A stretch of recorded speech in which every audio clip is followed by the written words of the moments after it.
Currency Pro part 10 of 10, how money is printed. Question for you.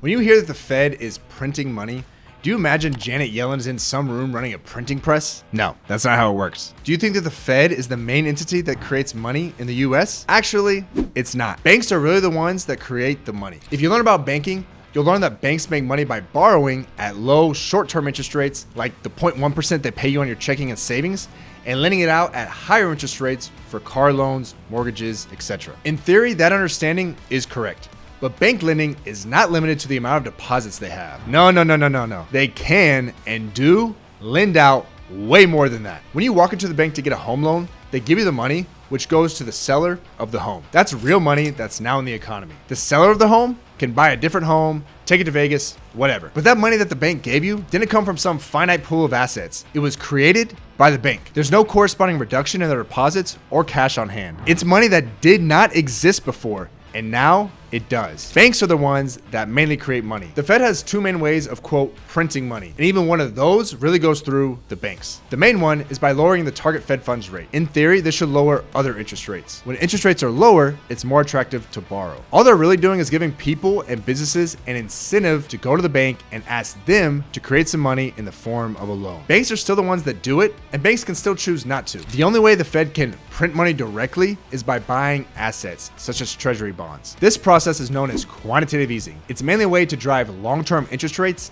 down, because buying activity makes prices go up, and with bonds, when prices go up, interest rates go down. This is a form of money printing because, like the bank loan for the mortgage, this money comes from nowhere. They create the money to buy the bonds from banks, then the money goes on to banks' balance sheets. That increases the amount of money the banks can lend out, because while their loans don't come directly from their deposits, there are legal limits on how much they can lend. Basically, they create money, but they can't just create an unlimited amount. Ladies and gentlemen, that concludes my 10-part Currency Pro course.